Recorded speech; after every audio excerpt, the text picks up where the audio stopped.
Olá, alunos! Eu sou a professora Fabiane Carniel e eu vou falar um pouco com vocês hoje sobre práticas de letramento. Práticas de letramento é também o tema deste material que vocês estão acessando e a gente procurou trazer aqui alguns conceitos básicos dessa ideia de letramento e também falar um pouco sobre as próprias práticas que levam ao letramento. Então, aproveitem este material. É um material que você pode baixar, que você vai poder levar aí juntamente com você para a sua vida profissional, atuando como professor de língua portuguesa ou de língua inglesa, certo? Então, vamos adiante. Você já ouviu falar em letramento? O que vem à sua cabeça quando a gente fala sobre letramento? Eu particularmente gosto muito dessa palavra e ela me lembra de fato letras, né? E textos, muitos textos e uma riqueza de textos. E a gente pode também pegar um gancho nessa ideia, cada um pode ter uma ideia de letramento, mas a gente pode pegar um gancho nessa ideia para a gente poder entender um pouquinho mais sobre esse conceito que tem ficado cada vez mais evidente e tem aparecido cada vez mais no propósito, né, de ensinar uma língua, de se trabalhar com a linguagem, certo? É importante dizer que a alfabetização e letramento não são as mesmas coisas. Alfabetizar é importante, mas o letramento ele conduz para um outro patamar relacionado à nossa condição de compreender e de produzir linguagem, né? Se é que a gente pode classificar dessa forma. Inclusive, neste material, a gente também tem algumas indicações para vocês conseguirem diferenciar letramento de alfabetização, certo? Então, vamos lá. Nós vivemos numa sociedade letrada. O que significa isso? Bom, nós somos cercados de textos, né?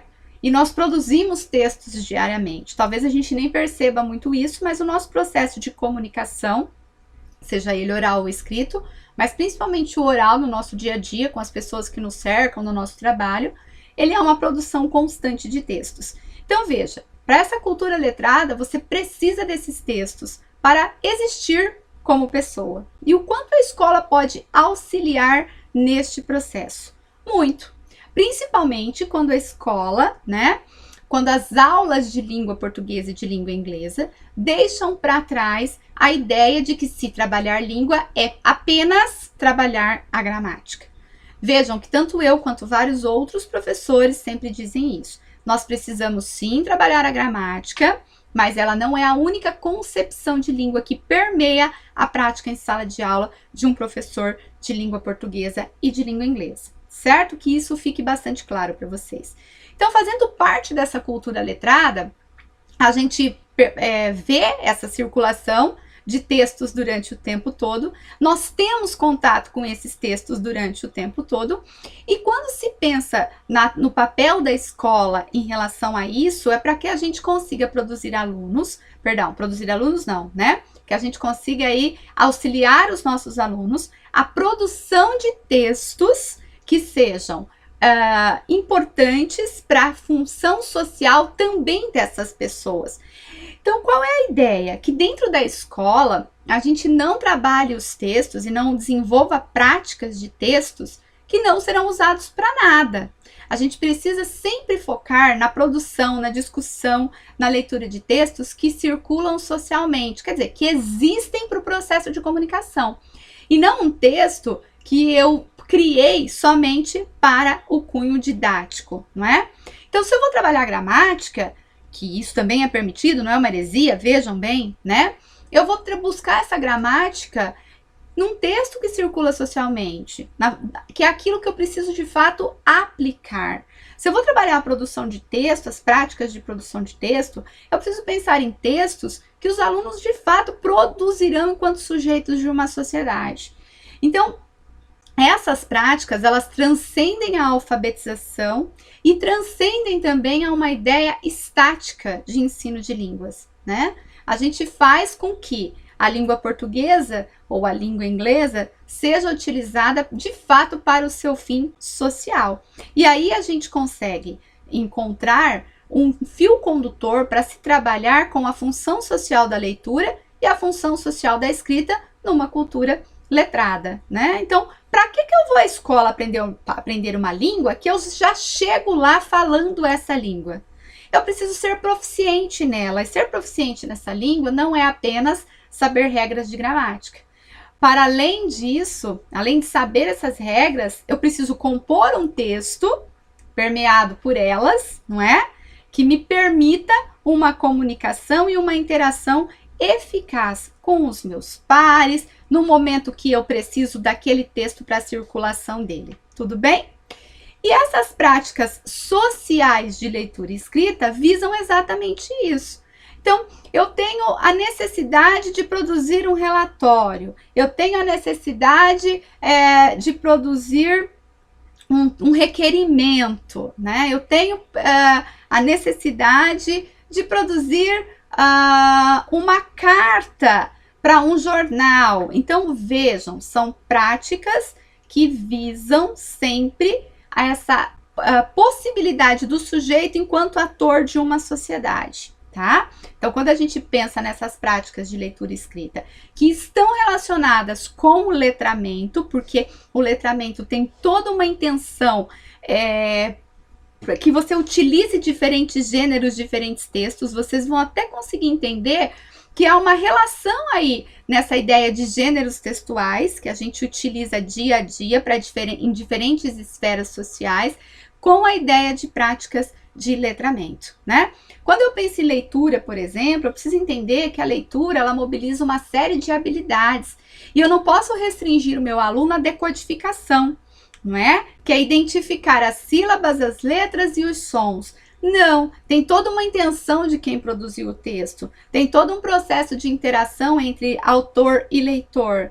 Então, eu preciso que o meu aluno compreenda que aquele texto foi produzido a partir de um contexto, diante de um período social específico, para um processo de comunicação, de interação com outras pessoas, e que muitas vezes esse texto surgiu de um outro texto, né? Então, entrelaçar isso, compreender esse processo está muito relacionado com o letramento, com práticas de letramento e com as práticas sociais de leitura e escrita. Então, o que eu quero que vocês guardem desse processo? Quando eu falo de práticas sociais, são práticas que estão relacionadas com os nossos alunos como sujeitos de uma sociedade, certo? E isso, pessoal, está muito relacionado com a concepção de ensino de língua portuguesa ou de língua inglesa e uma proposta de práticas de letramento. Então, para que o professor consiga trabalhar essas práticas de letramento em sala de aula, ele também precisa ter uma concepção de língua que esteja relacionada com o processo de interação das pessoas, né? Entender que a língua ela vai além de um processo de regras que está relacionado com a gramática. Tudo bem? Então, basicamente, é isso que eu preciso que vocês compreendam nesse momento em relação ao letramento, né? Pensar que essas práticas de letramento, elas surgem do uso de vários textos diferentes em sala de aula, textos que têm funções sociais bastante específicas, ou seja, que eles desempenham algo na sociedade. Eu vou dar um exemplo aqui que muitos de vocês podem se identificar. Quantas vezes a gente produziu em sala de aula, ou até solicitamos que os nossos alunos produzissem, aquela famosa redação Minhas Férias, né? Qual é o cunho social dessa proposta? Você consegue identificar se tem um cunho social nessa proposta?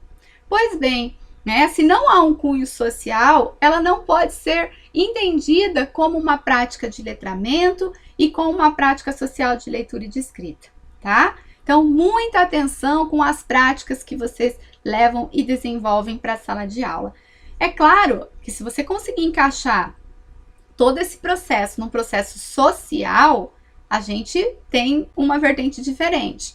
Mas a produção, pela produção, somente para avaliação do professor, ela não faz com que o aluno se desenvolva para assumir o seu papel social, certo? E aí, para a gente ir caminhando para o final desse vídeo e para o final desses conceitos, eu gostaria que vocês analisassem esse slide que tem na tela, né? Nós estamos trazendo aqui algumas possibilidades de práticas sociais de leitura e escrita e, consequentemente, de letramentos, certo? Então, veja, um infográfico sobre consumo consciente da água, né? Uma campanha educativa de combate à dengue. Vejam o quanto isso tem uma relação com a sociedade em que os alunos estão inseridos, a sociedade em que nós também estamos inseridos, né? Elaboração de poemas para sensibilizar as pessoas sobre a preservação da natureza. Então, veja, eu pratico um gênero, mas eu tenho uma função social para que o meu aluno elabore e pense aquilo, tá? A elaboração de um gráfico sobre a violência no Brasil para conscientizar as pessoas da importância de combater esta violência. Então, práticas sociais é o trabalho da língua a partir de práticas que estão na sociedade, né? Práticas que serão possíveis e aplicáveis para a sociedade. Pensem nisso, observem bastante isso. Isso tem sido uma vertente, é uma tendência muito grande para o ensino de letras. Vocês vão se deparar com esse processo durante agora essa vida profissional que muitos de vocês estão iniciando e que alguns estão dando continuidade, certo, pessoal? Então, para este conteúdo, o que nós temos de conceito para dar uma iluminada, né, neste tema é isso, mas eu quero que vocês acessem todos os objetos de aprendizagem que estão no nosso e-book para que vocês possam ampliar o conhecimento de vocês sobre essa temática que tem sido muito importante e muito aparente aí para quem vai trabalhar com linguagem. Tudo bem? Por hoje é só e a gente se encontra no nosso próximo